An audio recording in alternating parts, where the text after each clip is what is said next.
चौथा अध्याय। काम विवाह। नारद जी बोले, हे महापंडित विष्णु जी के शिष्य, हे लोकों के कल्याणकर्ता प्रभु ब्रह्मा जी, यह तो शिवलीला की अमृतमय अद्भुत कथा आपने सुनाई, परंतु इसके पश्चात हेता फिर क्या हुआ वह भी आप कहिए, क्योंकि शंभु की कथा सुनने की मेरी बड़ी इच्छा है। ब्रह्मा जी ने कहा, हे नारद, जब शिवजी अपने स्थान को चले गए और ब्रह्मा जी भी अंतर्धान हो गए, तब दक्ष जी ने कंदर्प से कहा कि हे कंदर्प, तुम्हारे ही समान गुण वाली मेरी देह से यह रूप गुण युक्त कन्या उत्पन्न हुई है, तुम इसे अपनी भार्या के रूप में ग्रहण करो। हे काम, यह सदा तुम्हारी सहचारिणी और यथा काम तुम्हारे वश में रहने वाली है। ऐसा कहकर दक्ष ने अपनी देह के पसीने से उत्पन्न स्त्री का रति नाम रखकर उसे कंदर्प के आगे कर दे दिया। दक्ष की परम सुंदरी पुत्री से विवाह कर काम बड़ा प्रसन्न हुआ। संपूर्ण सुंदरताओं का सदन ऐसी लक्ष्मी की भांति शोभायमान, 12 आभरणों से युक्त, षोडश श्रृंगार वाली, सब लोगों को मोहित करने वाली और अपनी शोभा से दशों दिशाओं को शोभित करने वाली ऐसी रति को देखकर काम ने बड़ी उत्सुकता से उसे ऐसे ग्रहण किया मानो प्रेम से आई हुई लक्ष्मी को विष्णु भगवान ने ग्रहण किया हो।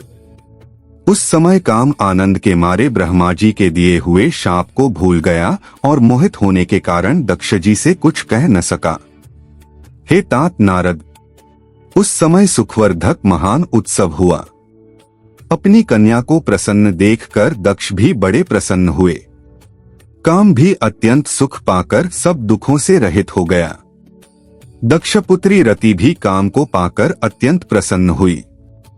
फिर तो जैसे योगी विद्या को ग्रहण करता है, वैसे ही रतिपति कामदेव ने रति को हृदय से ग्रहण किया और रति भी श्रेष्ठ पति को पाकर वैसे ही अत्यंत प्रसन्न हुई जैसे लक्ष्मी विष्णु भगवान को पाकर प्रसन्न हुई हो। इति श्री शिव महापुराण द्वितीय सती खंड का चौथा अध्याय समाप्त। पांचवा अध्याय। संध्या का तप। सूत जी कहते हैं कि जब ब्रह्मा जी ने इतना कहा, तब उनके वचनों को सुनकर मुनिश्रेष्ठ नारद जी ब्रह्मा जी से बोले कि हे महामते, आपने चंद्रमौली शिवजी की यह जो परम पावन कथा सुनाई है, उसके लिए आपको धन्यवाद है। परंतु यह तो कहिए कि जब आप सभी महान देवता और प्रजापति दक्ष भी अपनी पुत्री रति को काम के साथ अर्पित कर चले गए, तब वहां संध्या ने क्या किया? विवाहोपरांत संध्या के चरित्र को मुझे बतलाइए। तब तत्ववेत्ता ब्रह्मा जी भक्तिपूर्वक शंकर जी का स्मरण करते हुए बोले कि हे मुनि, अब तुम संध्या के उस चरित्र को सुनो जिसे सुनकर सब स्त्रियां पतिव्रता होती हैं। जो संध्या अपना शरीर त्याग अरुंधति हुई, उसे मेधातिथि ने उत्पन्न किया था और वशिष्ठ जी ने अपनी पत्नी के रूप में ग्रहण किया था।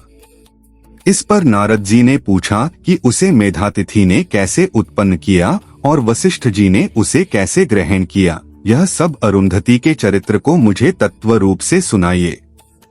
ब्रह्मा जी ने कहा, जब मैं अपनी कन्या संध्या को देखकर काम से पीड़ित हुआ, किंतु शिवजी के भय से पतित नहीं हुआ और जितेंद्रिय ऋषियों का भी मन विचलित हो गया तथा काम के भाव को देख संध्या भी अत्यंत दुखी हुई और मैं काम को शाप दे अंतर्धान हो गया तथा शिवजी भी चले गए।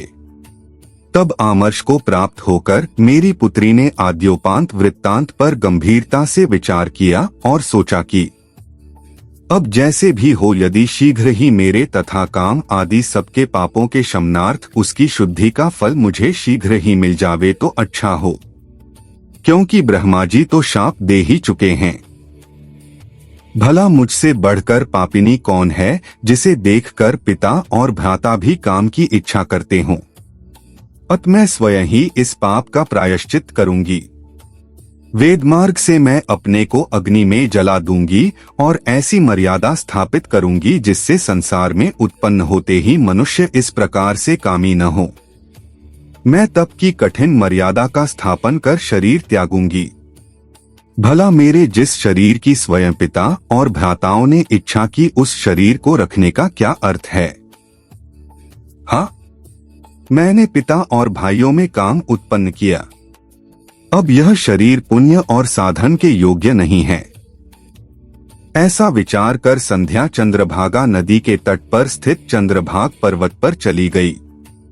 तब मैं अपनी पुत्री को श्रेष्ठ पर्वत पर तपस्या के लिए गई हुई जानकर अपने संयतात्मक पुत्र वशिष्ठ से बोला कि हे पुत्र वशिष्ठ, तप के लिए जाती हुई मनस्विनी संध्या को तुम जाकर अच्छी तरह दीक्षा दो, क्योंकि अब उसमें वह चपलता नहीं है और वह अपने पूर्व मृत्यु को विचार अपना प्राण त्यागना चाहती है।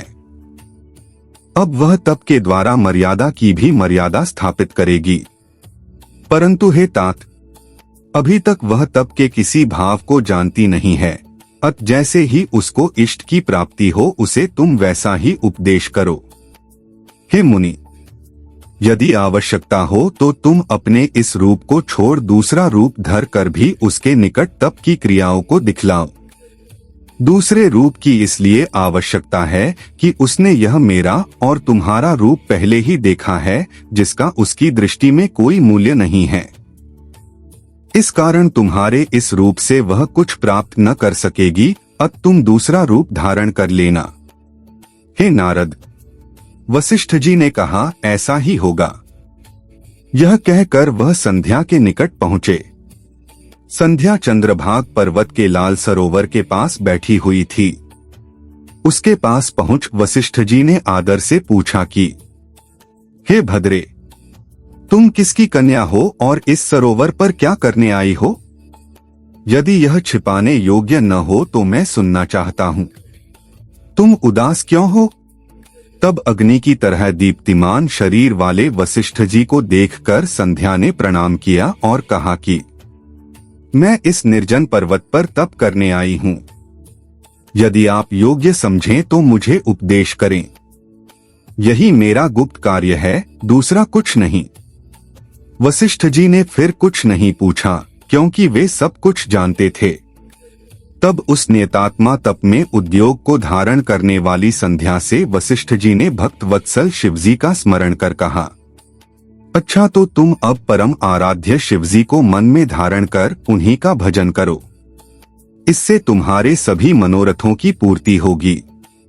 ओम नमः शंकराय ओम अंत में लगाकर मौन होकर तप करो और मैं जैसा कहता हूँ उसके अनुसार मौन होकर ही स्नान तथा शिवजी का पूजन करो। केवल जल का आहार करना और कुछ नहीं। इससे निसंदेह तुम्हारी तपस्या पूर्ण फलदायक होगी। शिवजी तुम्हारे सब मनोरथों को शीघ्र ही पूर्ण करेंगे। वशिष्ठ जी ने वहां बैठकर संध्या को तप की सब क्रियाएं बतलाईं और पुनः वे वहीं अंतर्धान हो गए। इति श्री शिव महापुराण द्वितीय सती खंड का 5वां अध्याय समाप्त।